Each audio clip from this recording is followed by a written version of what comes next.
Subhanallah, subhanallah, subhanallah, alhamdulillah, Allahu akbar. Subhanallah, alhamdulillah, Allahu akbar. A'udzubillahi minasyaitanirrajim. Bismillahirrahmanirrahim. Assalamualaikum warahmatullahi wabarakatuh.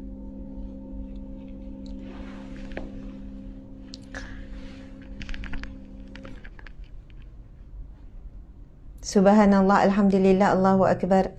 Muslimin muslimat yang dirahmati Allah sekalian, alhamdulillah pada petang Selasa yang barakah ini, tinggal lagi 2 hari untuk kita bertemu dengan Isra' Mi'raj. Pada hari Khamis ni sambutan Isra' Mi'raj kan, jatuh pada 27 Rejab. Masya Allah, alhamdulillah. Dan insya-Allah pada petang yang barakah ini kita akan membincangkan satu tajuk yang berkait rapat terutamanya dengan wanita berkenaan dengan qada puasa. Masya-Allah. Jadi insya-Allah sebelum kita memulakan majlis kita ni, marilah sama-sama kita memulakan dengan bacaan Ummul Kitab Al-Fatihah. A'udzubillahi minasyaitanirrajim. Bismillahirrahmanirrahim. Alhamdulillahi Rabbil Alamin. Ar-Rahmanirrahim. Maliki yaumiddin. Iyaka na'budu wa iyaka nasta'in. Ihdina siratal mustaqim. Siratal ladzina an'amta 'alaihim ghairil maghdubi 'alaihim waladdallin. Amin. Amin. Amin ya Rabbal Alamin. Subhanallah. Alhamdulillah, muslimin muslimat dimati Allah sekalian. Mungkin waktu ni pukul 5 antara waktu yang agak sibuk kerana masing-masing baru ambil anak di sekolah. Lepas tu waktu begini mungkin baru lepas solat asar. Kemudian waktu begini juga waktunya kita semua nak masak untuk makan malam dan sebagainya. Jadi insya-Allah waktu yang saya ada pun tak lama, pukul 5 hingga pukul 6 sahaja, 1 jam. InsyaAllah akan membincangkan beberapa persoalan. Sebab fokusnya soalan dan tajuk kita pun pada petang ini iaitu wanita salah faham bab ganti puasa. Jadi kita akan bincang bukan berkenaan ganti puasa bagi wanita sahaja, tetapi ia melibatkan juga ganti puasa bagi mungkin bagi lelaki yang uzur syar'i, tua kan, bagi orang yang musafir bagaimana, bagi orang yang sakit pula macam mana, bagi orang yang tua renta. Jadi ia umum tuan-puan sekalian. Masya Allah, subhanallah. Jika tuan-puan lihat di bawah tu kan ada iklan webinar di Amal Ramadan menggapai kesempurnaan dan juga pintu ar-Rayyan. Itu adalah webinar yang akan kita langsungkan. Tapi petang ni tak ada kaitan dengan webinar tu. Petang ni adalah dibawakan pihak penganjurnya ialah, subhanallah, terima kasih ya kepada pihak penganjur iaitu Harash. Harash ni adalah satu jenama pakaian Muslim dan Muslimah. Satu jenama pakaian Muslim-Muslimah yang saya tahulah Harash ni kan, untuk seisi keluarga, ibu, ayah, anak-anak. Jadi tuan-puan boleh, saya sarankan untuk follow page Harash ni, Harash. Subhanallah. Okey, jadi di bawah tajuk Ukhti Talk, 60 minit tentang wanita bersama Ustazah Asma Harun berkenaan dengan salah faham ganti puasa. Ada FB, ada Instagram Harash Collection, ada Ukhti yang Quantum, macam tu lah. Subhanallah, Ukhtis ni adalah satu grup di bawah syarikat Harash Creation Sdn Bhd. Terima kasih ya kepada founder brand Harash iaitu Puan Aida Rahayu Muhammad Badri, seorang wanita, tim Ukhti dan warga kerja Harash Creation, semua penonton yang dikasihi sekalian. Masya Allah. Jadi kalau kita lihat, Harash juga ada telah pun melancarkan pakaian sedondong, sisi keluarga dan t-shirt muslimah yang patuh syariah sejak 2013. Jadi hasrat Harash dan Ukhtis adalah salah satu usaha untuk memastikan lebih ramai keluarga muslim dan muslimah di Malaysia memakai pakaian sopan dan menutup aurat. Subhanallah. Okey, Ustazah rasa dalam ni tak perlu ramai, cukup 2 orang ni saja. Tak apa, Husna. Lepas tu Husna siapa nama Syirah pun seorang je, tak perlu ramai sangat ya. 3 orang. Okey. Subhanallah, tuan-puan yang dirahmati Allah sekalian, petang ini kita akan pergi dan tengok beberapa persoalan dan saya akan cuba sebanyak mungkin. Dan kepada siapa yang ingin bertanya soalan, boleh tinggalkan berkenaan dengan puasa, ganti puasa, qada dan sebagainya, fidyah dan sebagainya, maka boleh tinggalkan dan kita akan jawab secepat mungkin. Kita akan cuba jawab pada petang ni. Pasal fidyah dia ada perbezaan. Ustazah nak kamu sediakan sikit pasal isu fidyah. Contohnya biasa yang ditanya, adakah fidyah tu berganda atau tidak. Kemudian yang kedua, adakah fidyah boleh digantikan dengan duit. Semua tu. Apa-apa isu berkenaan dengan fidyah. Lepas tu ada tak yang mengatakan bahawasanya wanita yang menyusu ataupun yang mengandung, kan, yang tak mampu berpuasa cukup dengan ganti fidyah, tak perlu ganti puasa. Ada ya perbincangan dalam ni. Okey, subhanallah. Sekarang kita akan pergi kepada slide yang disediakan. Masya Allah, tuan-puan yang dimati Allah sekalian, maka ini adalah ilmu fardu ain yang wajib kita belajar. Ilmu fardu ain yang wajib kita sama-sama memahami sebab ia melibatkan ibadah. Kan, ia melibatkan ibadah dan dia khusus melibatkan kita lah sebagai wanita. Jadi bila sebut ilmu fardu ain, kalau tak belajar berdosa. Jadi kita memang wajib mempelajarinya. Masya Allah, tuan-puan dimati Allah sekalian, apa khabar? Akhir Nizam pun ada. Subhanallah, terima kasih Ustaz. Rogayah Muhammad Yasin ada, Mas Mira Hatta ada, Faya ada, Qamar Yahya, Alung Nabila. Anda daripada mana? Boleh tak tuliskan, siapa pun anda, jangan malu, boleh tuliskan kepada saya anda daripada mana. Kan, negara mana, negeri mana, subhanallah. Nak tulis kampung pun boleh. Masya Allah. Sebab dengan anda meninggalkan komen, walaupun hanya menjawab, Ustazah, saya daripada kampung Batu Enam, sama orang kampung Ustazah, saya daripada sini. Walaupun anda tinggalkan komen, sebenarnya ia telah membantu engagement. Subhanallah. Ada yang kata, kenapa menangis tadi tu? Saya tengok ada yang menangis. Tak sempat dah. Saya tak boleh dapat tengok dah. Sebab komen tu terus naik kan. Jadi walaupun anda sekadar menjawab, anda daripada mana? Subhanallah. Ada yang daripada Pekan Pahang, Puan Norma. Siti Solah daripada Johor, Tanjung Malim, Amira, Selangor, Syafa, Farhad Najwa, Nur Hayati, subhanallah, Syira Zainal daripada mana tu? Waalaikumsalam, terima kasih semua. Ada yang bagi emoji macam-macam, ada yang menangis, so wallahu alam. Ada daripada Saudi Arabia, ada daripada Riyadh, Saudi Arabia, subhanallah. Zahra dari KL, Sepang, Selangor. Maksud daripada seluruh dunia lah ni kan. Zahra Semenyih daripada Singapura. Okey, subhanallah. Tapi kalau di FB ni saya tak boleh nak baca sangat sebab dia macam terhalang. Okey, sekarang dah 2K, lebih kurang dalam 2K setengah. Okey, Masya Allah, subhanallah. Saya mendoakan walau di mana pun anda berada, anda dalam keadaan tenang, bahagia, ceria, kuat. Masya Allah, kita kena kuat. Apa pun ujian, apa pun cabaran, kita kena hadapinya. Dan cara terbaik untuk kita hadapi ujian Allah adalah kembali kepada Allah.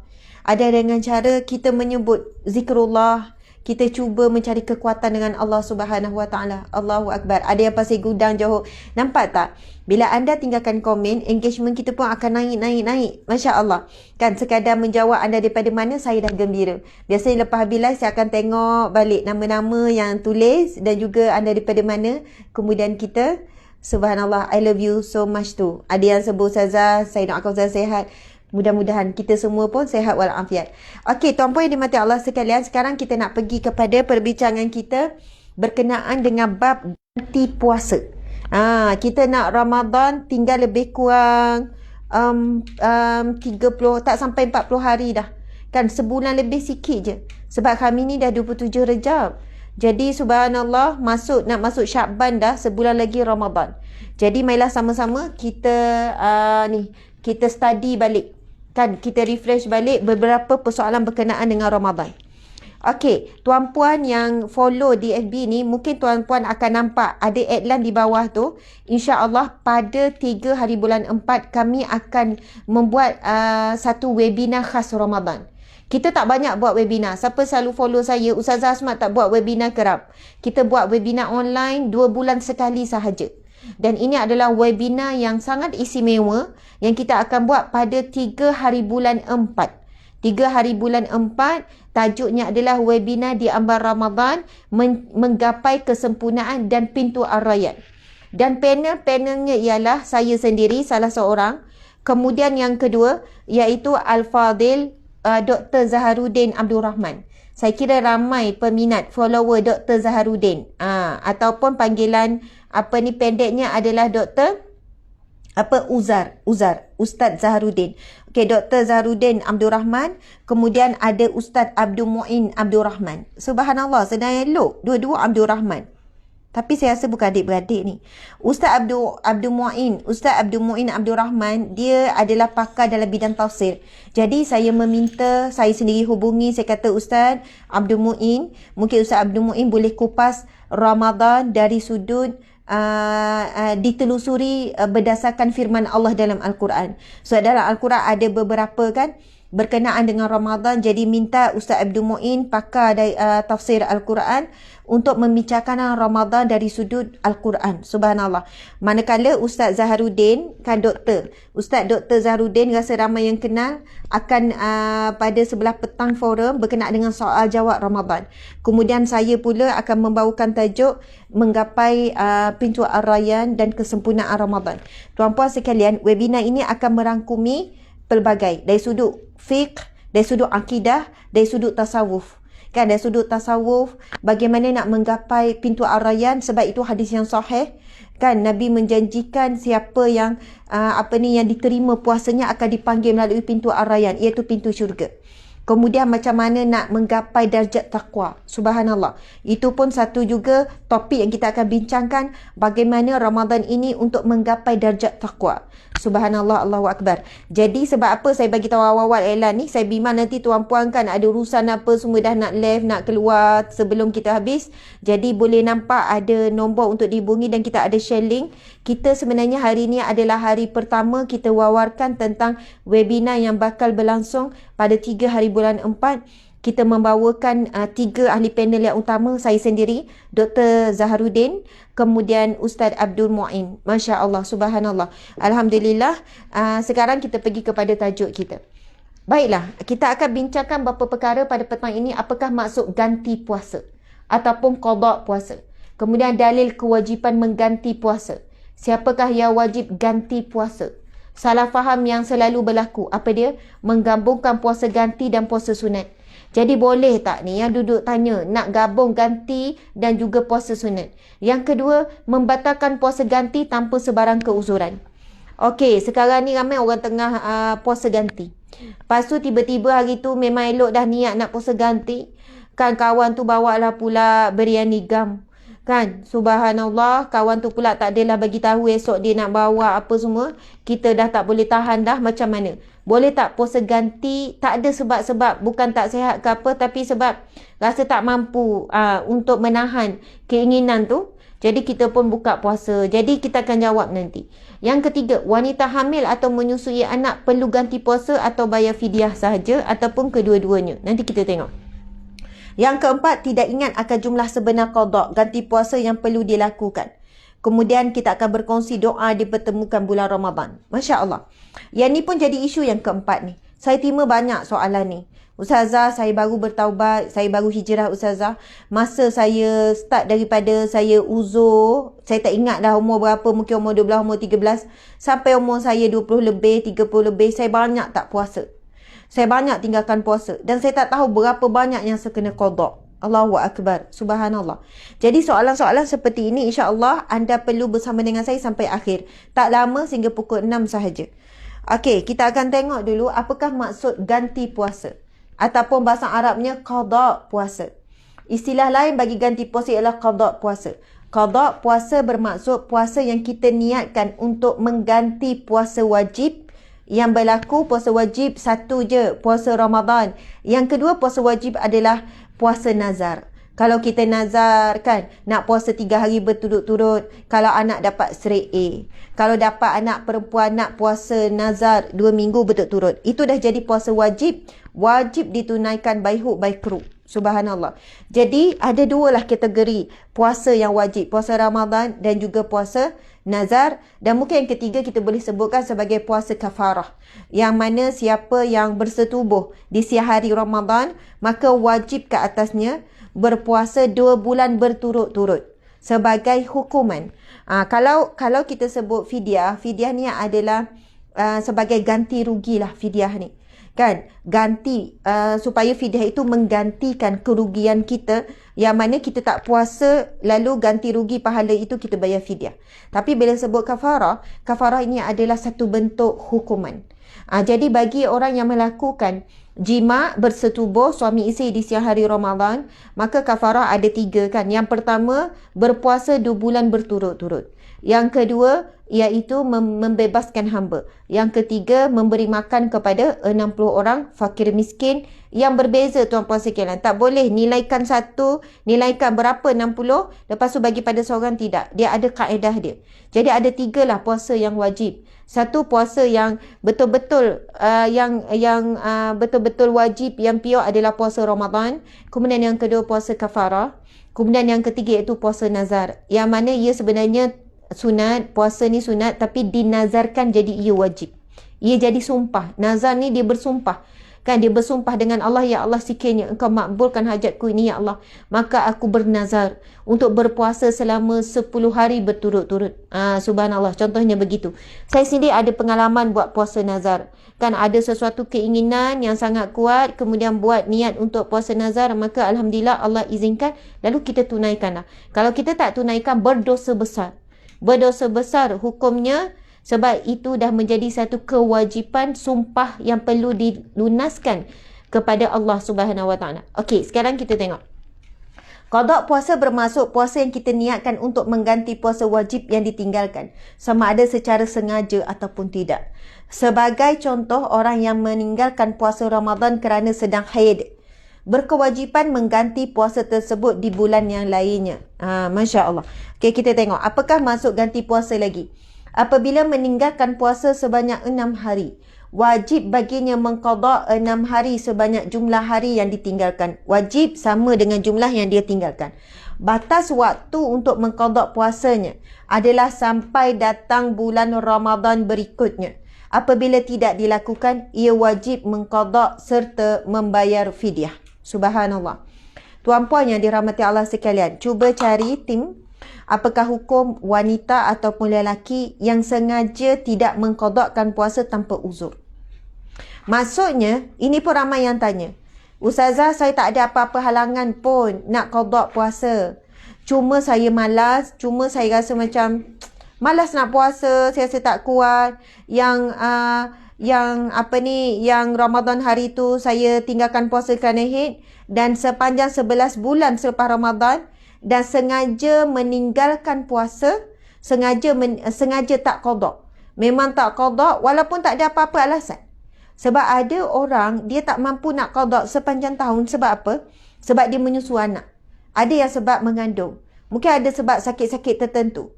Ini yang sengaja, subhanallah, yang tak ada sebab apa dan sengaja tidak qada. Apakah dia makruh ataupun adakah haram? Adakah dia berdosa besar kerana sengaja tak qada? Subhanallah. Dan kita tahu orang yang, contoh kita puasa tahun lepas, tahun 2020, lepas tu ada kita tinggal sebab haid dalam 7 hari contohnya. Kemudian sampai hari ini kita belum qada. Kita belum qada lagi. Sampailah jumpa Ramadan ni dan tak habis qada lagi. Kita kata tak apalah, nanti Ramadan, selepas Ramadan esoklah qada. Jadi kita nak tahu apakah status, adakah makruh ataupun berdosa yang perlukan taubat. Subhanallah. Jadi kita tahu kalaulah keadaan begitu berlaku, setelah Ramadan akan datang, tetap wajib kena qada puasa tersebut. Kedua, kena bayar fidyah. Ganti rugi ataupun denda lah fidyah ni. Denda ataupun ganti rugi. Jadi dia kena buat 2 perkara. Cuma nak tahu, jumpa tak? Orang yang tinggal puasa. Itu jawapan daripada? Okey, subhanallah. Kita tengok soalan ni, kita tengok isyak fatwa daripada Jabatan Mufti Wilayah Persekutuan. Hukum meninggalkan puasa Ramadan dengan sengaja. Ini tinggal puasa Ramadan dengan sengaja. Dia tentang tinggalkan konduktor. Dia jawab sama dengan yang tinggal puasa tu saja. Tak, ada jawapan. Kamu kena cari. Bagi orang yang sengaja tak qada, hukum orang yang sengaja tidak qada tanpa keuzuran. Bukannya itu adalah, tak boleh kata sama. Itu adalah hukum orang yang membatalkan puasa dengan sengaja ataupun yang enggan puasa. Ini bagi orang yang tak qada dan dia tinggalkan puasa tu pun kerana uzur syar'i. Faham tak maksud Ustazah? Dia sengaja tak qada tanpa ada apa-apa sebab. Sebab malas je. Dia nak tangguh kepada tahun depan. Dia nak tangguh kepada selepas Ramadan akan datang. Okey, subhanallah. Nanti kita akan jawab. Kita akan beri jawapan yang lebih. Sama ada makruh ke, berdosa yang perlukan taubat ke dan sebagainya. Masya Allah. Adakah dikena bertaubat ke? Adakah dikira dosa ke? Okey. Apabila meninggalkan puasa sebanyak 6 hari, wajib baginya qada. Okey. Batas waktu untuk mengqada puasanya adalah sampai datang bulan Ramadan berikutnya. Apabila tidak dilakukan, ia wajib mengqada serta membayar fidyah. Okey. Kita tengok lagi dalil kewajipan mengganti puasa. Firman Allah Subhanahu wa taala ini dalam surah Al-Baqarah ayat 184. Bismillahirrahmanirrahim. Ayyaman ma'dudat. Faman kana minkum maridan aw ala safarin fa'iddatun min ayyamin ukhar. Wa 'alal ladzina yutiqunahu fidyatun ta'amu miskin. Faman tatawwa'a khairan fahuwa khairul lah.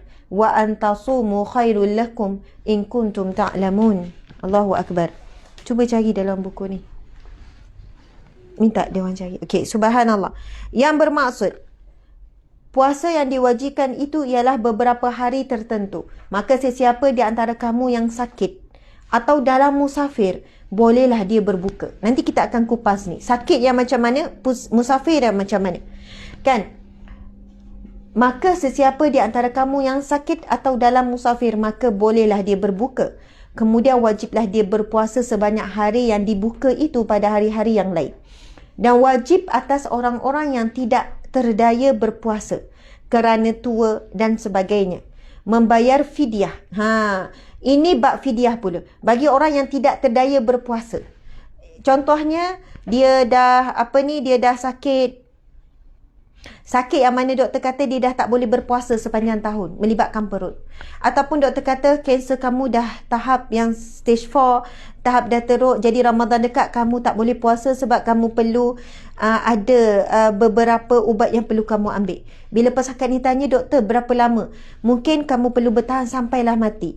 Jadi bagi orang yang sakit ataupun tua renta, kalau kita ada jumpa orang tua umur 90 lebih, dah gigil-gigil dah kan. Dia kata, pakcik dah tak larat dah nak puasa, macam mana ni? Kita kata tak apalah pakcik tak larat, pakcik tak apa. Nanti mungkin lepas Ramadan esok pakcik boleh qada. Tak adanya, makin lama makin tua, dia tak akan makin muda.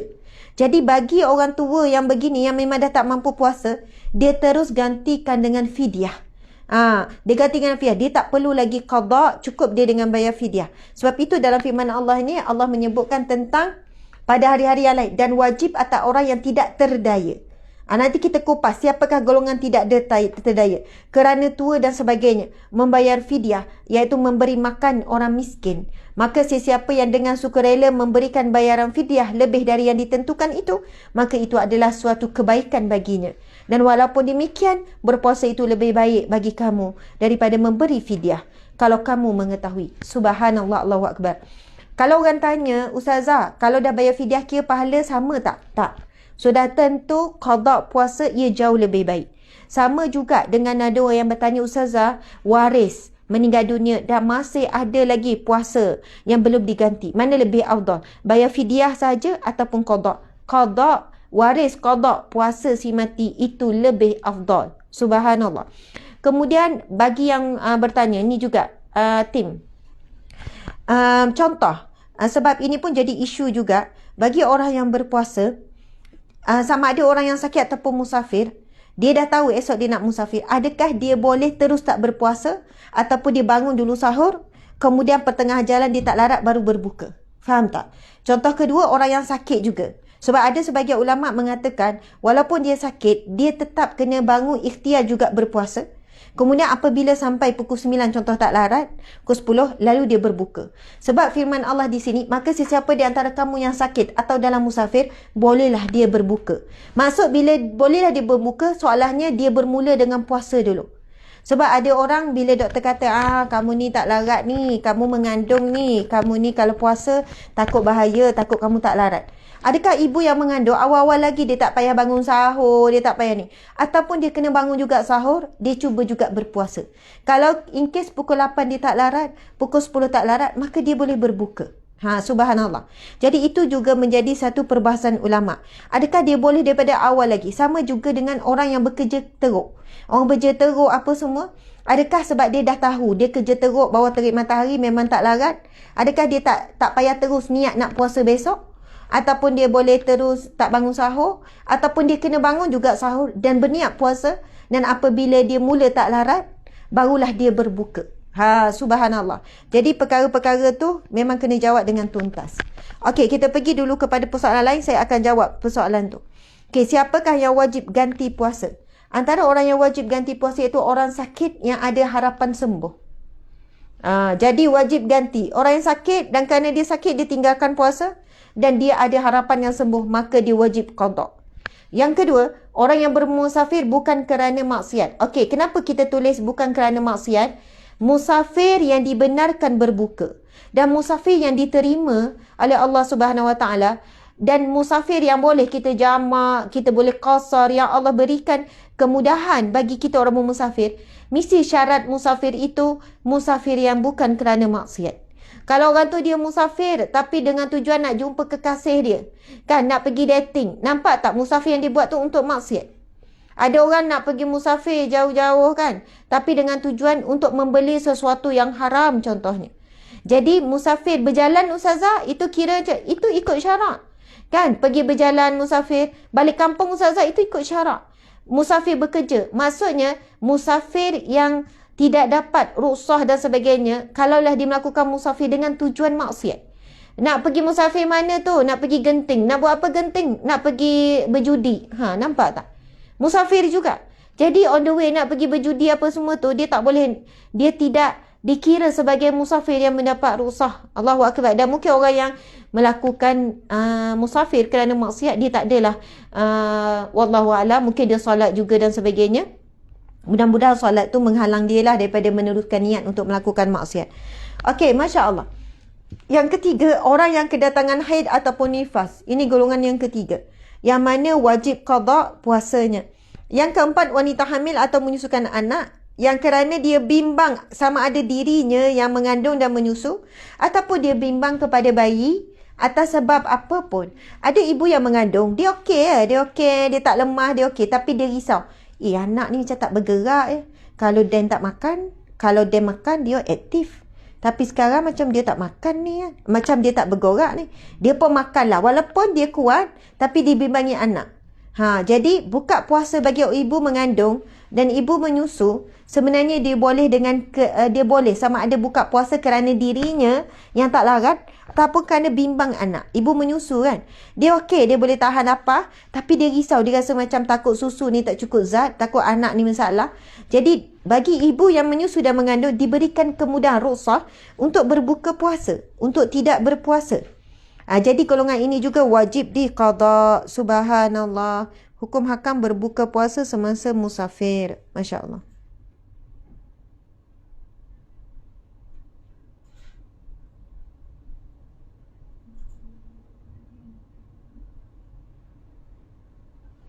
Soal jawapan ni umum sangat ni. Mana satu ni? Pokoknya awak tunjuk pada ustazah mana yang berkaitan dengan soalan ustazah tu. Ini berkaitan dengan apa ni? Kalau dia buat kerja berat yang dia memerlukan berbuka, ada hadis untuk dia berbuka. Okey. Lepas tu? Okey. Lepas tu? Tak, soalan ustazah apa tadi? Kamu faham tak soalan ustazah? Kalau dia, memang kita tahu orang kerja berat boleh berbuka, orang musafir berbuka. Ini bab orang-orang boleh berbuka. Adakah dia kena mula berpuasa dulu bila tak larat baru berbuka, ataupun dia dah tahu dia nak buat kerja berat besok, so dia tak bangun sahur, dia tak niat puasa terus? Faham tak? Faham tak konteks soalan tu? Maksudnya sebab ini dibincangkan, adakah dia memang okey, dia dah tahu memang dia tak larat, sebab semalam pun tak larat, lepas tu esok pun dia kerja bawah terik matahari dengan dahaga apa semua, kerja berat. So adakah dia terus tak berniat puasa dan dia tak bangun sahur, dia terus tak berpuasa? Ataupun dia kena ikhtiar juga bangun sahur, lepas tu bangun berpuasa, berpuasa, bila time tak larat baru berbuka. Faham tak? Sama juga orang musafir, dia tahu nak musafir besok, adakah dia langsung tak payah bangun sahur, tak niat puasa sebab dia nak ambil rukhsah musafir? Ataupun dia kena berpuasa dulu, lepas tu kalau tak larat baru berbuka. Jadi konteks soalan tu sebenarnya kadang-kadang dalam buku tu ada. Wallahu alam. Okey, subhanallah. Itu Ustazah memang dah baca kepuasan tu. Itu adalah list siapa yang boleh dibenarkan rukhsah-rukhsah, siapa dibenarkan berbuka. Okey, subhanallah, tuan-puan dan puan-puan, mungkin kalian nampak Ustazah tak berapa larat. Memang saya tak sihat dan kurang larat sikit. Penat, agak kepenatan. Masya Allah, Allahu Akbar. Tapi kita cuba ya, tinggal berapa minit lagi. Okey, kita akan tengok siapakah yang wajib ganti puasa. Orang sakit yang ada harapan untuk sembuh. Okey, iaitu orang yang kedua, orang yang bermusafir bukan kerana maksiat. Ini wa man kana maridan aw ala safarin fa iddatu min ayamin ukhar. Dan sesiapa yang sakit atau dalam musafir, maka bolehlah ia berbuka, kemudian wajiblah ia berpuasa sebanyak hari yang ditinggalkan itu pada hari-hari yang lain. Sebab disebut perkataan ni, bolehlah ia berbuka. Ustazah Ankilah, Ustazah Izzati, bolehlah ia berbuka. Adakah maksudnya dia boleh tak berpuasa terus daripada awal, ataupun dia puasa dulu barulah dia berbuka bila tak larat? Faham tak maksudnya? Okey. Siapakah yang wajib ganti puasa lagi? Iaitu orang yang ketiga, itu orang yang kedatangan haid ataupun nifas. Hadis daripada Mu'azah radhiyallahu anhu, beliau berkata, Bismillahirrahmanirrahim. Sa'altu Aisyah faqultu ma balul haid taqdi as-sawma wa la taqdi as-salah, faqalat aharuriyatun anti, qultu lastu bihururiyatin walakinni as'alu. قالت كان يصيبنا ذلك فنؤمر بقضاء الصوم ولا نؤمر بقضاء الصلاة. Allahu Akbar. Maksudnya, saya bertanya kepada Aisyah radhiyallahu anha, kenapa wanita haid mengqada puasa dan tidak qada solat? Soalan yang bijak. Mungkin ada yang tertanya, kenapa kita ni haid kena qada puasa je, tak payah qada solat? Maka Aisyah radhiyallahu anha menjawab, apakah kamu dari golongan haruriyah? Aku menjawab, aku bukan haruriyah, akan tetapi aku hanya bertanya. Beliau menjawab, kami dahulu juga mengalami haid, maka kami diperintahkan untuk mengqada puasa dan tidak diperintahkan untuk mengqada salat. Subhanallah. Jadi soalan ini kan, haruriyah iaitu satu golongan yang suka mempertikaikan, yang suka bertanya dengan tujuan sebenarnya dia tidak mahu melaksanakan, ataupun satu kumpulan yang selalu mencari-cari kelemahan di dalam perintah-perintah Allah Subhanahu Wa Taala. Jadi Sayyidina Aisyah cuma menjawab, kami dahulu juga mengalami haid, maka kami diperintahkan untuk qada puasa dan tidak diperintahkan untuk qada salat. Hadis riwayat Muslim. Subhanallah. Okey, kita tengok lagi siapakah yang wajib ganti puasa, iaitu wanita hamil ataupun menyusukan anak. Okey, sini ada part yang perlu kita bagi perhatian. Pertama, wanita hamil atau menyusukan anak dibenarkan untuk berbuka puasa. Jika mereka meninggalkan puasa, mereka perlu menggantikan semula puasa tersebut atau membayar fidyah mengikut situasi yang akan dijelaskan dengan lebih terperinci dalam slide seterusnya. Okey, salah faham yang sering berlaku. Okey, ni secara sepintas lalulah tadi ni. Nanti kita akan pergi secara detail. Yang selalu tertanya, boleh tak gabungkan puasa ganti dan puasa sunat? Okey, siapa nak jawab? Boleh tak gabung puasa ganti, puasa sunat? Jawapannya, boleh. Tapi pendetailan selepas ini. Boleh gabung puasa ganti, puasa sunat. Sekarang, kalau contoh hari Khamis ni, kita nak puasa sunat sempena Rejab, jatuh pula kebetulan pada Isra' Mi'raj. Kemudian hari Khamis ni juga puasa sunat Khamis. Lepas tu niat puasa qada. Jadi macam mana nak buat? Niat qada. Wajib niat qada. Jadi insya-Allah kita dapat juga puasa hari Khamis dan puasa Rejab. InsyaAllah. Jadi, tak boleh kita kata niat puasa sunat Khamis, InsyaAllah dapatlah sekali puasa ganti. Tak boleh. Niat yang pertama, yang wajib adalah puasa yang wajib. Dan insyaAllah bersama dengan itu, kita dapat terus pahala puasa sunat Khamis. Jadi sebab itu, kena dahulukan niat puasa wajib terlebih dahulu. Kalaulah niat saja esok nak puasa qada, ya Allah nak puasa qada. Mudah-mudahan ya Allah sekali dengan puasa sunat Khamis. Jangan sebut ya Allah nak puasa sunat Khamis, mudah-mudahan dapatlah sekali puasa qada. Tak. Sebenarnya yang utama puasa qada, yang berantai adalah puasa sunat. Jelas ya? Jawapannya boleh. Membatalkan puasa ganti tanpa sebarang keuzuran. Kita tengok jawapan selepas ini. Wanita hamil atau menyusu anak perlu ganti puasa ataupun bayar fidyah. Kemudian tidak ingat akan jumlah sebenar puasa. Okey, salah faham yang sering berlaku. Menggabungkan puasa ganti dan puasa sunat. Dalam perbahasan fiqh, perbuatan menggabungkan dua ibadah di dalam satu niat dinamakan sebagai tasyrik. Tasyrik. Ulama telah berbeza pendapat di dalam keharusan perbuatan ini. Tasyrik maksudnya gabung. Kalau syirik kan kita menduakan Allah. Tasyrik ni maksudnya kita menduakan puasa. Begitulah. Okey. Jadi salah faham yang sering berlaku menggabungkan puasa ganti dan puasa sunat. Pendapat yang pertama, boleh menggabungkan niat puasa wajib dan puasa sunat di dalam satu masa dengan syarat mengutamakan niat puasa wajib. Ini pendapat yang pertama.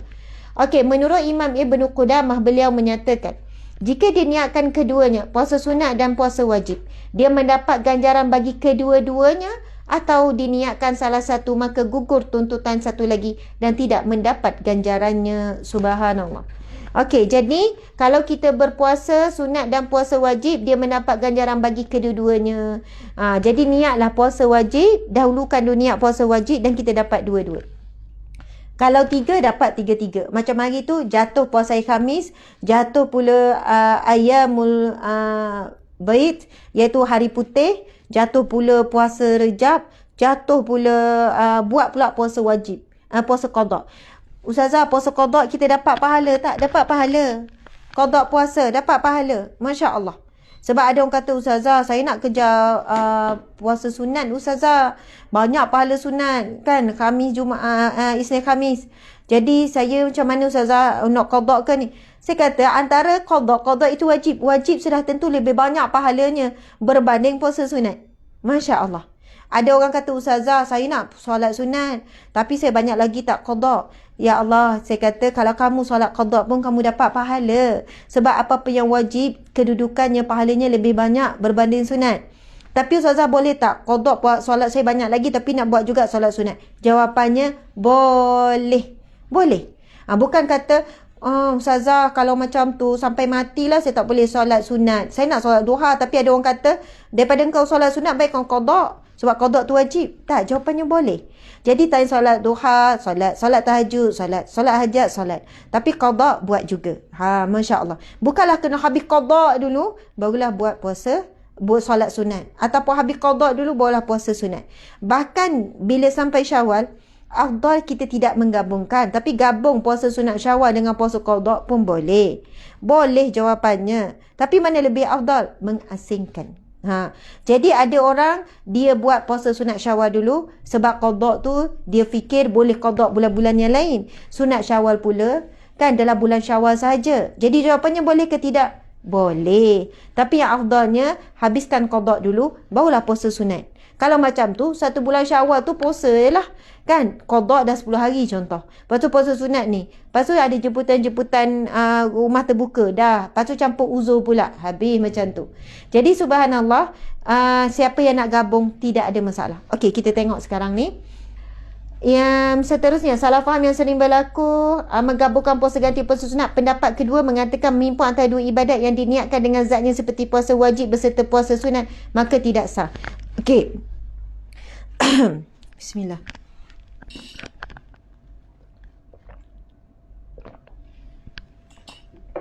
Memang ada yang kata tak boleh. Tapi kita berpegang kepada pendapat, kesimpulannya boleh bagi kita menggabungkan dua niat, iaitu puasa wajib dan puasa sunat, mengikut kepada dalil yang mengharuskannya. Namun sekiranya seseorang itu mampu untuk melakukan secara asing, maka itu adalah lebih baik, lebih afdal kalau mampu asing. Masa dia puasa sunat Khamis, Isnin, Khamis, dia niat betul-betul puasa sunat. Dan bila qada, dia niat betul-betul qada. Maka itu lebih baik, lebih afdal. Okey, kalau tanya Ustazah buat yang mana? Saya gabung je. Kan, masa puasa sunat Isnin, Khamis tu kan, memang niat puasa qada, insya-Allah dapat puasa sunat juga. Okey, seterusnya membatalkan puasa ganti tanpa sebarang keuzuran. Ni puasa qada ni kan. Kita batalkan tanpa sebarang uzur.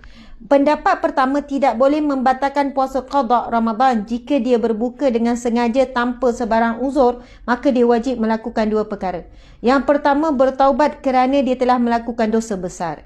Yang kedua, dia kena menggantikan puasa itu semula. Ialah Sebab pendapat yang pertama kata tak boleh batalkan puasa qada Ramadan. Sebab dia dikira puasa wajib. Walaupun qada tapi wajib. Jika dia membatalkan ataupun berbuka dengan sengaja tanpa sebarang keuzuran. Macam tadi itulah terliur. Kan? Makanan kegemaran pula kawan bawa. Jadi tak boleh tahan. Tak apalah, aku puasa qada je. Sebenarnya tak ada istilah puasa qada je. Bila nama puasa qada, ia adalah puasa wajib dan tidak semudahnya untuk kita batalkan. Tengok pendapat yang kedua mengatakan tidak dibenarkan. Kalau buat juga, kena bertaubat. Boleh buat solat taubat. Solat taubat itu memang ada sunnah Nabi. Kemudian yang kedua, kena gantikan puasa itu semula. Jadi memang kita fahamlah sebab dah batal, kenalah ganti semula. Tapi bukanlah berganda pula. Sebab apa berganda ni? Saya ni pertama ganti qada puasa Ramadan. Kedua, saya ganti pula qada puasa qada. Tak adalah jadi dua. Tetap satu jugalah. Subhanallah. Okey, yang kedua, salah faham yang sering berlaku lagi iaitu membatalkan. Okey. Menurut catatan Ibnu Qudamah, sesiapa yang melakukan puasa wajib seperti qada Ramadan atau nazar atau kafarah, maka dia tidak boleh membatalkannya. Tiada khilaf dalam bab ini. Pujian bagi Allah Subhanahu wa taala. Okey, sama ada nampak tak? Sama ada dia qada, dia puasa Ramadan ataupun dia puasa wajib nazar ataupun puasa wajib bayar kafarah tadi tu, bersetubuh siang hari Ramadan tu. Maka dia tidak boleh batalkannya. Dan tak ada khilaf dalam bab ini. Masya Allah. Ini pendapat Ibnu Qudamah. Okay, kita tengok lagi. Yang kedua, membatalkan puasa ganti tanpa sebarang keuzuran. Okey, pendapat daripada Ummu Hani radhiyallahu anhu. Hadis riwayat Abu Daud. Hadis ini bertaraf sahih, hadis sahih.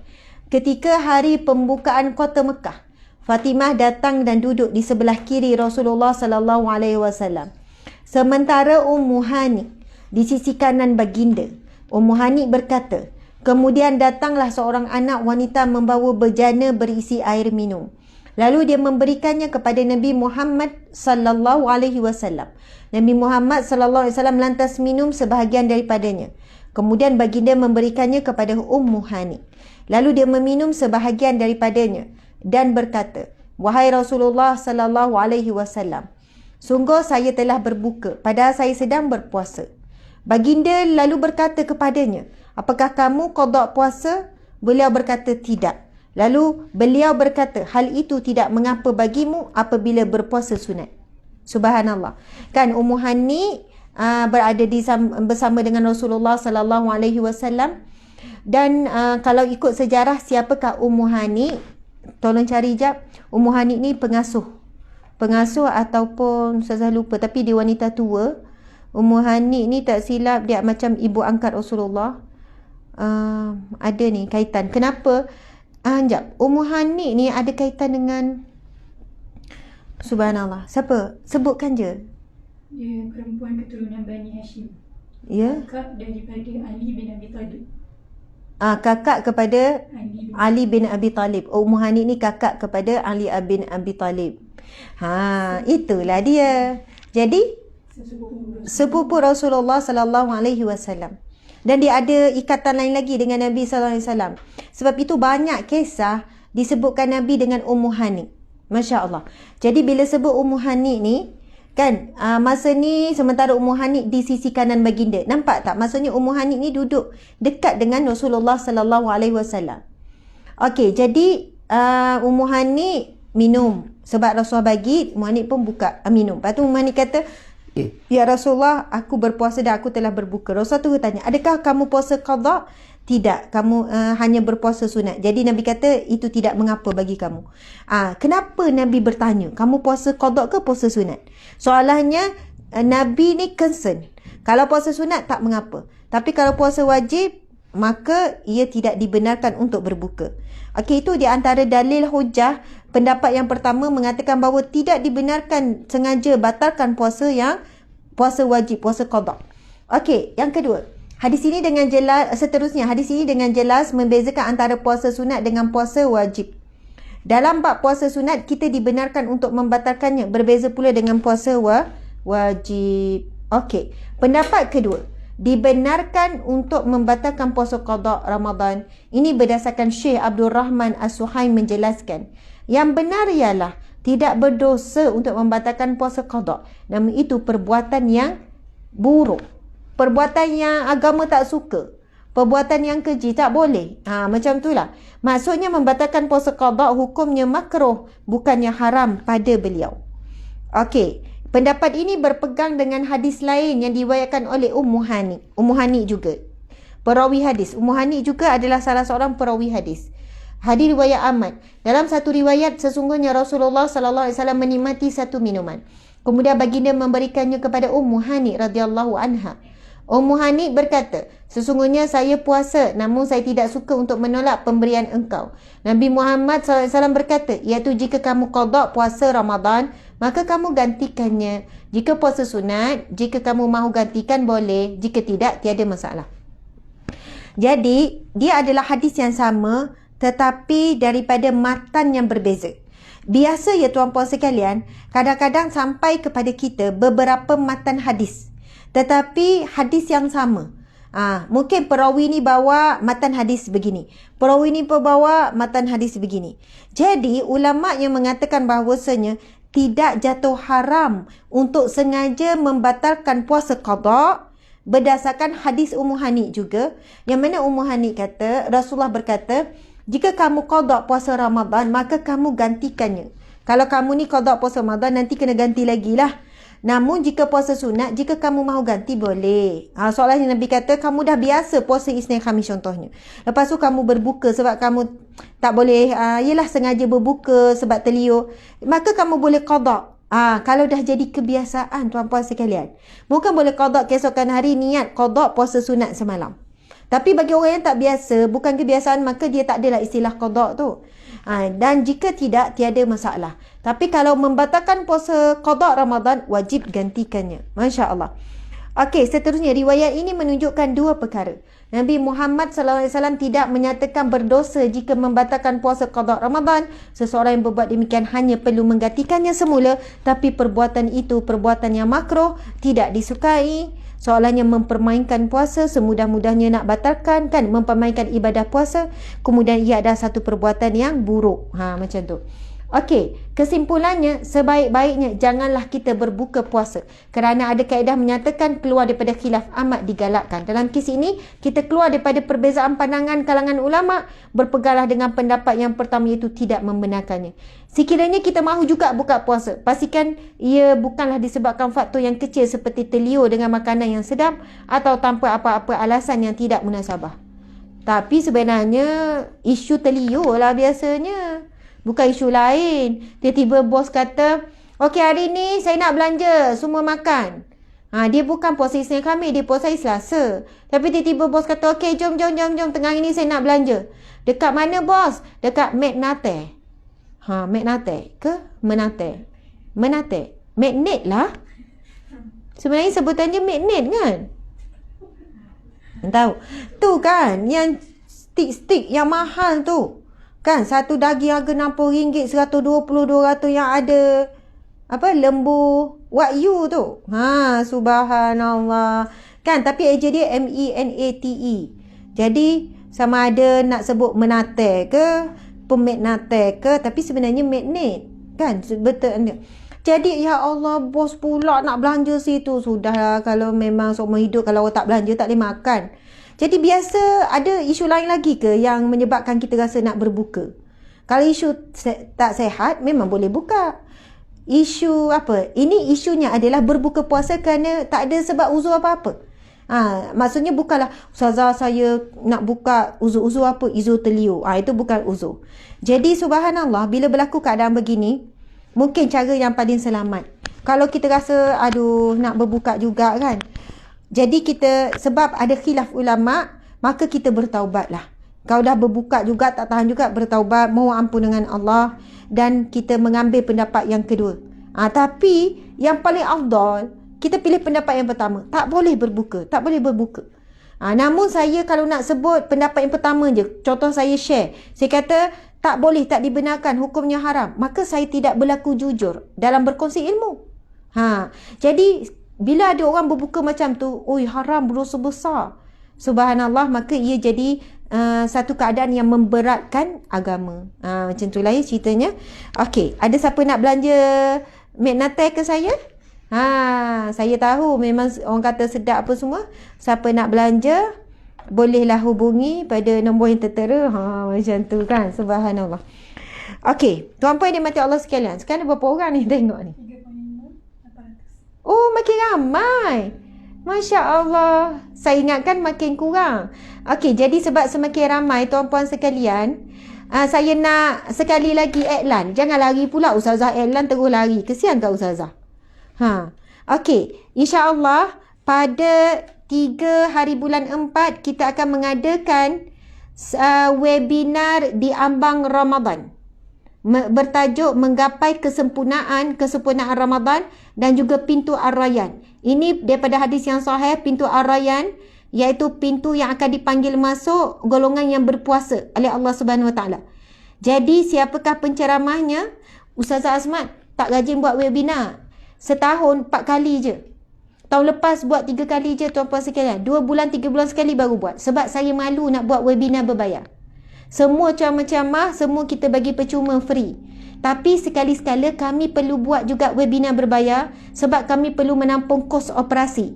Bayar gaji pekerja lebih kurang 55 orang, kos sangat tinggi. Jadi kita buat webinar. Webinar ni sebagai infak tuan-puan juga sebenarnya kepada kelangsungan sustainable kerja dakwah dan kerja amal yang kami buat. Macam kita buat kerja NGO tu, staff-staff NGO tu memang kita ambil bayar gaji daripada hasil kita berniaga dan kita buat webinar. Kita tak ambil duit sumbangan orang ramai untuk bayar gaji staff. Tidak. Jadi subhanallah, tapi saya malu nak buat kuliah berbayar. Walaupun staff kata Ustazah buatlah sebulan kali, saya kata bila kita 2 bulan sekali, 3 bulan sekali baru buat. Masya Allah. Jadi tuan-puan sekalian, webinar di ambang Ramadan menggapai kesempurnaan dan pintu Ar-Rayyan. Cuba tengok penceramah. Penceramah antaranya saya sendiri, lepas tu saya gabung dengan suami-suami yang di moderator dan Dr. Zaharuddin Abdul Rahman. Rasa semua kena uzar kan? Dr. Zaharuddin Abdul Rahman memang faqih dalam bidang fiqh dan sebagainya. Kemudian Ustaz Abdul Muin. Contoh tajuk, slot pertama, menggapai kesempurnaan Ramadan. Ini slot saya. Kemudian slot yang kedua, menggapai darjat taqwa melalui suluhan Al-Quran. Kita akan tadabbur. Ini Ustaz Abdul Muin ni pakar tafsir, selalu mengajar tafsir Al-Quran, akan tadabbur ayat-ayat berkenaan dengan Ramadan. Kemudian slot yang ketiga, forum soal jawab pada sebelah petang. Sebab petang kita buat forum supaya kurang sikit mengantuk. Saya bergabung dengan Ustaz Dr. Zaharuddin. Dan insya-Allah walaupun nampak forum, memang kita akan lebihkan kepada Dr. Zaharuddin. Dan saya ni macam pemudah cara jugalah sebab bahagian saya dah ambil slot pagi. Kita memang nak asalnya Dr. Zaharuddin tu pagi, tapi dia tak dapat, dia dapat sebelah petang. Bila kita kaji petang ni, kalau nak buat ceramah secara sehala berat, maka kita buat dalam bentuk forum. Tuan-puan sekalian, untuk pengetahuan, kita ada buku Ustazah Asmat juga, kita ada buku ada menerbitkan memang di bawah production saya sendiri. Ustazah Asma Harun, saya bergabung dengan Ustaz Muhammad Zulkhairi menyiapkan buku 111 soal jawab fiqh Ramadan. Dan buku ni akan terbit, sekarang dah peringkat akhir. Mungkin dalam 2 minggu lagi akan siap print dan kita akan mula post dan kita pastikan akan sampai sebelum webinar. Jadi siapa yang masuk webinar tu, insya-Allah sekali dia akan dapat buku ni sebelum webinar. Jadi kita boleh ni, kita buat secara insya-Allah, dia bukan jawab secara ringkas. Kita pilih 111 soal jawab fiqh Ramadan yang paling popular, yang ramai menjadi kekeliruan. Begitu juga kita ada masukkan bab-bab untuk menggapai Lailatul Qadar. Ada bagaimana nak menggapai darjat takwa dan sebagainya. Jadi kepada siapa yang nak buat persiapan untuk Ramadan pada tahun ini, supaya Ramadan kita ini insya-Allah Ramadan yang terbaik dan mungkin kita anggap ini Ramadan yang terakhir, antara persiapan adalah wajib dalam setiap rumah ada buku Ramadan. Kemudian yang kedua, insya-Allah kita hadir ke majlis ilmu yang memang fokus untuk mengupas berkenaan dengan Ramadan. Saya bukan kata fokus bab puasa sebab Ramadan tu luas. Bukan semata puasa. Dia ada Lailatul Qadar. Dia ada berkenaan dengan bagaimana nak dapat darjat taqwa melalui Ramadan. Bagaimana nak dapat pintu Ar-Rayyan melalui Ramadan dan sebagainya. Jadi ada 2 perkara lah tu yang saya share. Iaitu berkenaan dengan webinar dan juga berkenaan dengan buku. Cantikkan buku ni. Ini adalah buku production pertama di bawah Hijrah Production. Production kami yang pertama lah, iaitu soal jawab fiqh Ramadan 111. Itu tajuk pun saya yang pilih. Kan saya kata soalan Ramadan ni 111 tak habis-habis. Jadi kita pun pilih 111, bermaksud kita pilih 111 soalan yang bakal kita kupas secara terperinci. Kan berdasarkan rujukan-rujukan yang sahih, pendapat-pendapat ulama untuk setiap satu isu. Semua masalah yang kita fikir berkenaan dengan injek, batal tak koi hidung, apa semualah benda remeh-temeh pun kita akan bincangkan dalam kitab Ramadan ni. Okey, subhanallah. Seterusnya, tuan-puan yang dirahmati Allah sekalian, kesimpulannya kita dah tahu tadi berkenaan bagi orang yang puasa qada sengaja berbuka, dah jelas saya rasa, very clear. Kalau orang tanya, Ustazah ni ngajar fiqh pula, biasa ceramah bab rumah tangga. Untuk pengetahuan tuan-puan yang dirahmati Allah sekalian, background saya memang syariah, fiqh. Dulu saya bermula dengan banyak mengajar fiqh. Bukan saya kata handal saya mengajar fiqh, tak. Saya pun masih proses belajar lagi. Saya fiqh syariah di Al-Azhar Mesir. Kemudian saya sambung master dalam bidang pengajian Islam juga bab syariah. Maksudnya memang pure saya, background saya sebenarnya syariah, fiqh. Sebab itu saya ada sedikit keberanian untuk membuat buku berkenaan dengan fiqh Ramadan. Dan saya ada sedikit keberanian untuk membicarakan tentang bab isu-isu fiqh, bab fiqh. Tapi permintaan orang lebih banyak tajuk-tajuk umum, jadi saya bawalah tajuk umum. Tapi saya sangat suka bila ada peluang untuk kuliah berkenaan fiqh. Sebab itu jiwa saya. Dan saya rasa tuan-puan pun mungkin mudah faham juga cara saya terangkan. Macam meneran sangat ustazah tu. Okey, subhanallah. Sikit lagi. Wanita hamil ini, walaupun masa dah habis. Wanita hamil atau menyusui anak perlu ganti puasa ataupun bayar fidyah saja. Sebab ada pendapat kata cukup bayar fidyah saja. Saya pernah 2 kali berturut-turut. Anak pertama dan anak kedua. Saya bersalin sebelum Ramadan. Mula-mula atikah. Saya bersalin sebelum Ramadan. Jadi 1 bulan Ramadan dalam keadaan nifas, 1 bulan tinggal puasa. Lepas habis Ramadan, kan dah habis dan nifas dan sebagainya, saya menyusu pula. Dan saya adalah termasuk golongan wanita menyusu yang tidak mampu berpuasa. Macam mana tu ustazah? Antara saya kalau mengandung, walaupun 9 bulan, kan 5 bulan, 6 bulan, saya mampu berpuasa penuh. Tetapi kalau saya menyusu, saya lagi tak mampu nak berpuasa. Kalau saya menyusu anak, waktu tempoh menyusu, saya akan shaking, menggigil, menggeletar. Maksudnya sebab saya ada hypo, kemudian saya ada gastrik, dan saya akan jadi memang macam nak pensa, macam nak pitang. Dan masalah saya ni bukan daripada lepas menyusu je, daripada kecil. Daripada kecil, dan mak saya memang tahu, kalaulah malam saya tertidur tanpa makan, mak saya akan kejut walaupun tengah malam. Sebab kau tak, pagi besok mak saya panggil saya ni asma kebuluran. Kebulu. Sebab kalau saya makan lambat pagi besok, saya akan menggeletar, saya akan seram sejuk. Macam tu lah. Saya macam nak pitam. Subhanallah. Jadi tuan-puan sekalian, kita jangan semudahnya kan compare diri kita dengan orang. Aku menyusu juga, okey, aku berpuasa, tak ada masalah pun. Aku mengandung juga, tak pernah aku tinggal puasa. Ni mengandung sikit nak tinggal puasa. Nak risau apa pasal anak? Lain orang, lain. Ada orang bila dia mengandung, walaupun dia kuat tapi dia risau sangat anak, kan dia bimbang sangat sampai anxiety sampai apa, jadi tak boleh compare diri kita dengan orang lain. Dan kalau orang tu nak ambil rosah bagi wanita yang berpuasa dan wanita yang menyusu, dia tak berpuasa, maka kita hormati pilihan dia. Kan? Kita bahagian kita, dia bahagian dia. Subhanallah. Dan kenapa kalau kita fikir logik? Kenapa Allah membuatkan hukum hakam berkenaan ibu menyusu dan mengandung boleh buka puasa? Kerana ada keuzuran. Kerana di sana ada sebab-sebab yang kukuh. Kalau tidak, kenapa Allah membenarkan? Dan ini disebut di dalam Al-Quran, tuan-puan yang dirahmati Allah sekalian. Okey. Jadi kita tengok, wanita hamil atau menyusukan anak diberikan rukhsah kepada mereka untuk berbuka puasa. Firman Allah Subhanahu wa taala, wala taqtulu anfusakum. Yang bermaksud, dan janganlah kamu membunuh diri kamu sendiri. Maksudnya janganlah kamu menganiaya diri kamu sendiri, kan? Sampai tak berpuasa juga dalam keadaan membahayakan nyawa. Maka ini larangan di dalam larangan yang keras, sebab menjaga nyawa itu wajib. Subhanallah. Okey, kita tengok berkenaan dengan ni, ibu hamil atau yang masih menyusui anak yang tidak berpuasa di bulan Ramadan dengan sebab. Pertama, dia bimbang akan kesihatan dirinya sahaja. Okey, jadi bagi yang bimbang akan kesihatan dirinya, dia wajib qada puasa dan tidak wajib bayar fidyah. Sekiranya hingga datang Ramadan berikutnya, dia tidak menggantikan puasa juga, maka wajib dia qada puasa dan membayar fidyah. Okey, cerita saya belum habis. Tadi kan, saya bersalin kali pertama anak yang sulung Atikah.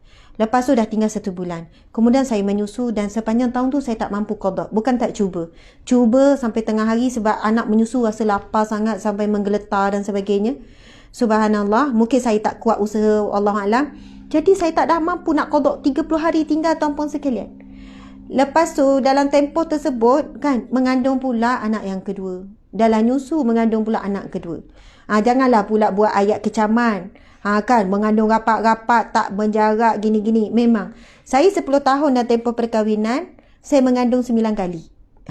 Boleh bayang tak tu? Bukan. 10 tahun memang saya mengandung setiap tahun dan ada keguguran macam itulah. Masya-Allah.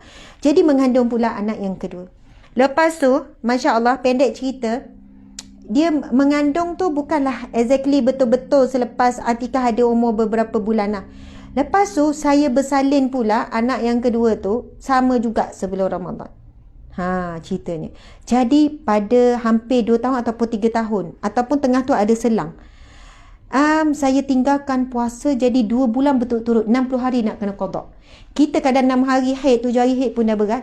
Bayangkan nak qada 60 hari. Jadi dalam beberapa tahun selepas itu saya struggle untuk habiskan qada dan struggle bayar fidyah. Sebab apa? Sebab sepatutnya saya qada pada tahun tersebut tapi sebab ada keuzuran, jadi saya qada pada tahun selepasnya, maka saya wajib bayar fidyah. Masya-Allah. Namun bagi wanita, kita kena tengok. Okey, itu cerita saya lah. Masing-masing ada cerita masing-masing. Ibu hamil atau yang masih menyusu anak yang tidak berpuasa di bulan Ramadan dengan sebab dia hanya bimbang akan kesihatan dirinya. Dia buka puasa sebab ada tanda-tanda dirinya tak larat. Menggeletar, macam nak pitam. Jadi sebab keuzuran dirinya, maka dia hanya perlu qada sahaja. Dia tak wajib bayar fidyah. Okey, sekiranya hingga datang Ramadan berikutnya dan dia tidak ganti puasa, ni cerita saya lah ni, maka wajib dia qada puasa dan bayar fidyah. Kalau 1 tahun selepas tu pun dia tak qada, maka selepas itu wajiblah bayar fidyah.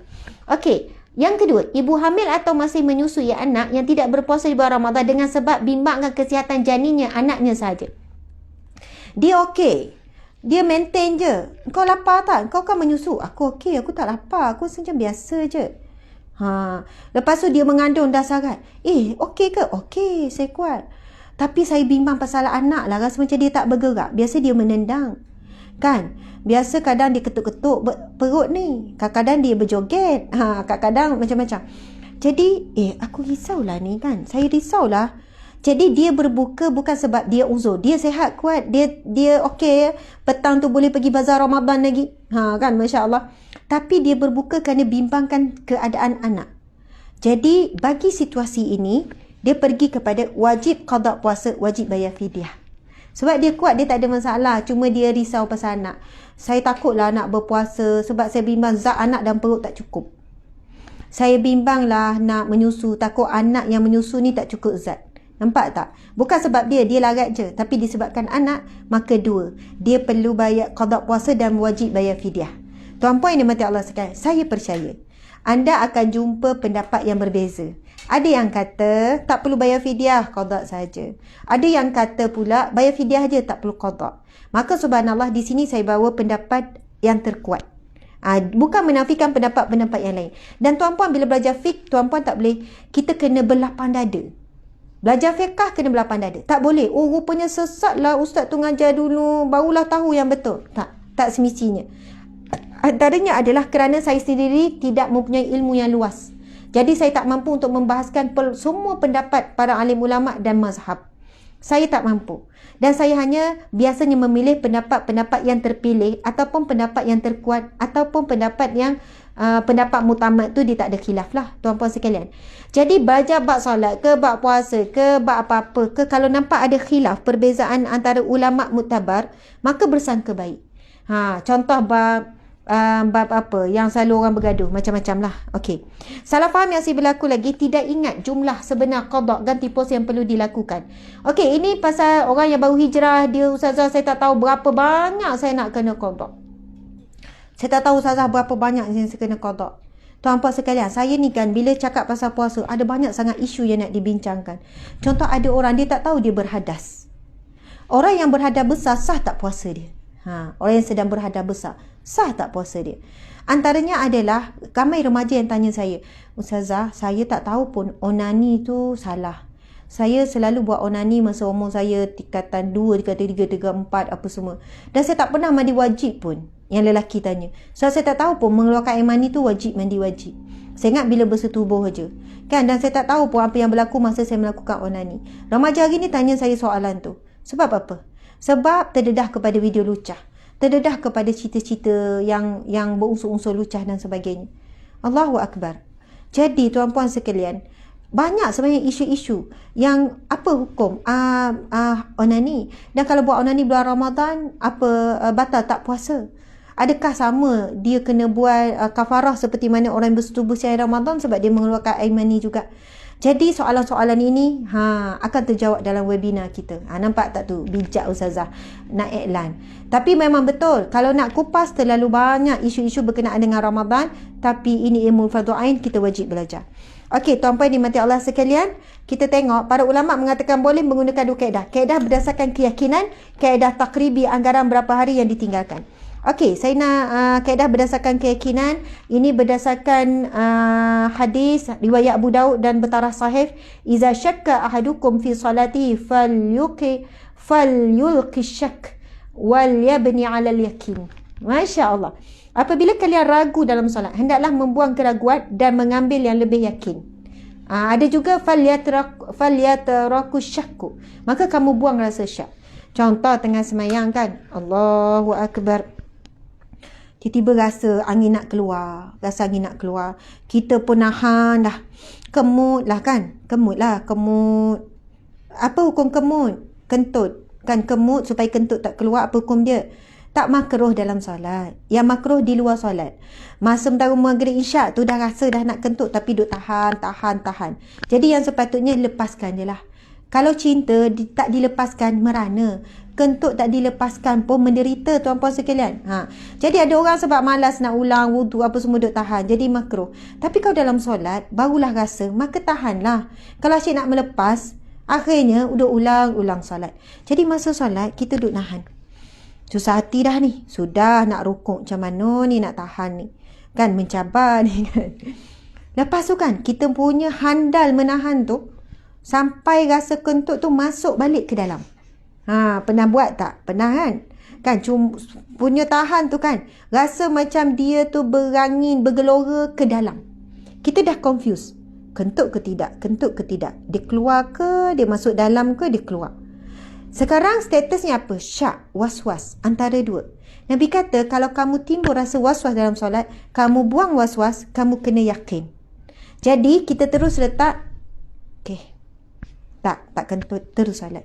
Tapi kalau dah keluar kalau dah keluar lah plup ke apa ke kan, masa tu tak payahlah nak confuse pula kentut ke tak. Itu dah yakin kentut. Faham kan? Tapi ni yang confuse ni antara dua, yang betul-betul rasa macam keluar tak keluar. Confuse ni, ia syak 50-50, maka terus ambil yakin, kita tak kentut, teruskan solat. Tak payah nak mikir-mikir lagi. Ini sampai rakaat keempat duduk mikir lagi, kentut ke tak. Rakaat keempat dah. Confuse tu rakaat pertama. Jadi sama juga dengan dalam keadaan bila kita ragu-ragu jumlah puasa kita. Ada orang tanya saya, ustazah, saya tak yakin lah. Saya ingat tak ingat puasa saya tahun lepas berapa hari. Saya kata puan yakin yang mana? Entahlah, saya tak yakin. 7 tak yakin, 8 tak yakin. Ustazah je lah letakkan jumlah untuk saya. Ustazah lah letak. InsyaAllah saya pegang apa yang ustazah kata. Saya kata dalam bab ini tak ada siapa yang boleh buat keputusan melainkan puan sendiri. Kalau puan tanya hakim pun, hakim tak boleh kata saya memutuskan puan kena qada 20. Kan tak setuju pula. Kan? Hakim pun tak. Maksudnya kita kena berfatwa untuk diri kita sendiri. Biasa saya akan tanya, kebiasaan puan uzur berapa hari? Biasanya saya uzur 7 hari Ustazah. Paling lama 10 hari. Ambil yang paling lama 10 hari. Puan confuse sebab apa? Saya confuse sebab saya ingat bulan Ramadan itu saya datang awal dan akhir. Lepas tu ada juga saya datang, lepas tu puasa berapa hari, kemudian saya ni. Okey, tuan-puan sekalian, mazhab Syafi'i kita, himpitan di antara 2 haid, dikira haid. 1 Ramadan datang haid, sampai 7 Ramadan. Lepas tu 8, 9, 10, kita dah berpuasa. Datang balik 11 hari bulan. Kita tahu haid paling panjang 15 hari. Jadi Ustazah, saya ada puasa 3 hari. Tapi saya dihimpit dengan 2 haid. Jadi macam mana? Bagi mazhab Imam Syafi'i kita, himpitan antara 2 haid di bulan Ramadan dikira haid. Maka puan kena qada 14 hari tu. Habis tu saya puasa tengah tu, tak berdosa sebab puan tak tahu. Dapat pahala tak? InsyaAllah dapat pahala. Tapi wajib diqada juga. Kerana lebih berhati-hati. Kerana puasa tak berlaku sepanjang tahun seperti mana salat. Ia berlaku di bulan Ramadan saja. Lebih baik kita terlebih ganti. Jadi tuan-puan yang dimati Allah sekalian, bila ragu-ragu berapa jumlah, pilihlah berapa jumlah yang paling kita yakin. Kita kena ingat kebiasaan kita berapa. Kemudian ganti. Okey, bagi orang yang Ustazah 20 tahun saya tak berpuasa, jadi saya tak tahu. Maka ambillah berapa hari, kalilah 20, maka keluarlah jumlah. Ustazah, tapi saya ragu-ragu, mungkin lebih. Puan, kalau puan ragu-ragu, puan bagilah lebih 5 hari dan puan tak payah fikir lagi. Ustazah, saya masih ragu-ragu, kotlah ada lebih. Kalau puan nak berterusan ragu-ragu, bermaksud puan berterusan mengikut bisikan syaitan. Jadi sekarang, saya tolong kira untuk puan. Ambil 10 hari setiap tahun. 10 kali 20 kali. Sebab 20 tahun tak puasa kan. 20 kali 10 jadi berapa, Dek?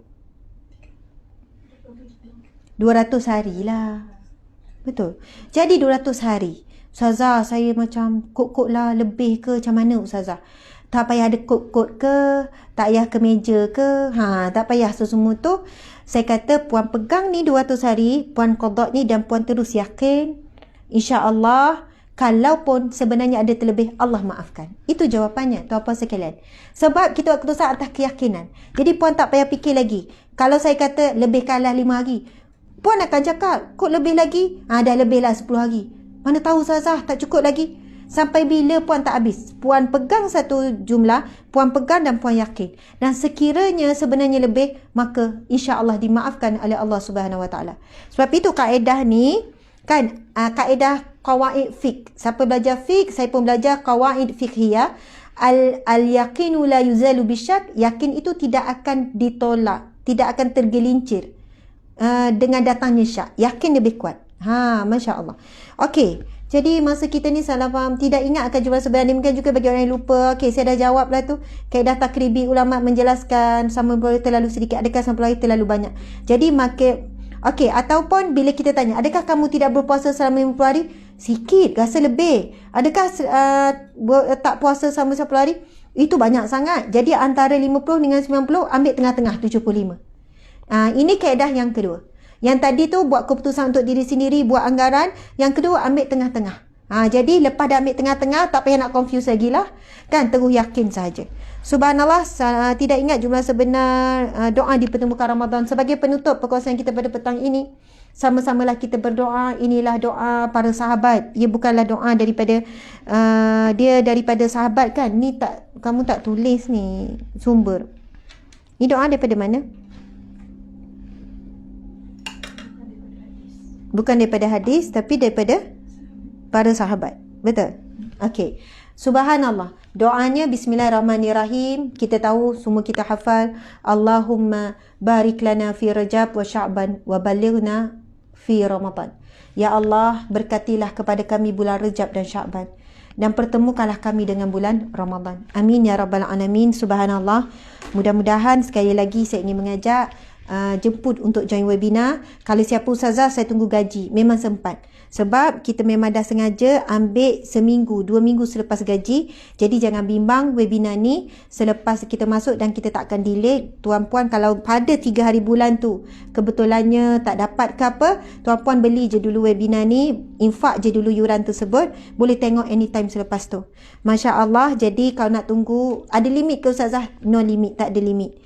InsyaAllah webinar di Ambar Ramadan menggapai kesempurnaan dan juga pintu Ar-Rayyan, iaitu pintu syurga, dibarisi oleh saya sendiri, kemudian Dr. Zahrudin dan Ustaz Abdul Mu'in Abdul Rahman.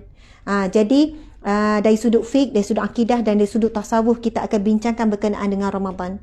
Dan subhanallah, kepada siapa yang berminat untuk mendapat buku satu-satu soal jawab fiqh Ramadan yang disediakan oleh pihak kami, saya sendiri dengan tim, kemudian bergabung dengan Ustaz Muhammad Zulkhairi, subhanallah, maka boleh tinggalkan komen dan kita akan ambil sebagai pre-order. Sebab buku ni kita akan print terhad, tak banyak, jadi mana yang dapat je kita bagilah. Sebab kami berisiko kalau nak print banyak, sebab buku ini akan laku untuk Ramadan saja. Habis Ramadan besok tak laku. Jadi Masya Allah, terima kasih kepada penganjur sekali lagi, iaitu Harash. Harash adalah pembekal baju muslimin-muslimat patuh syariah bagi lelaki dan perempuan dan juga si isi keluarga. Jadi boleh pergi ke page Instagram kan, FB Harash, boleh tengok apa yang mereka sediakan. Dan saya nak ucap terima kasih kepada semua yang mengikuti kuliah kita pada petang ini. Okey, ada dalam ramai juga, Masya Allah. Terima kasih semua. Mohon maaf salah dan silap. Sehingga bertemu lagi. Sekian. Wabillahi taufiq wal hidayah. Assalamualaikum warahmatullahi wabarakatuh. Kita tangguhkan dengan tasbih kafarah dan surah Wal-Asr. Bismillahirrahmanirrahim. Subhanakallahumma wa bihamdika asyhadu an la ilaha illa anta astaghfiruka wa atubu ilaik. Bismillahirrahmanirrahim. Wal-Asr innal insana lafi khusr illa alladhina amanu wa amilus salihat wa tawasaw bil haqqi wa tawasaw bis sabr. Sadaqallahul azim. Saya sayang semua kerana Allah, kerana Rasulullah sallallahu alaihi wasallam. Terima kasih banyak-banyak. Yang bagi star, terima kasih. Terlalu banyak star yang tuan-puan bagi. Tapi doakanlah dapat monetize. Sebab star-star tuan-puan bagi, kami sebenarnya tak dapat apa-apa income daripada Facebook. Sebab ada masalah dengan akaun, wallahu alam. Jadi terima kasih di atas sokongan yang diberikan. Jumpa lagi. Assalamualaikum warahmatullahi wabarakatuh.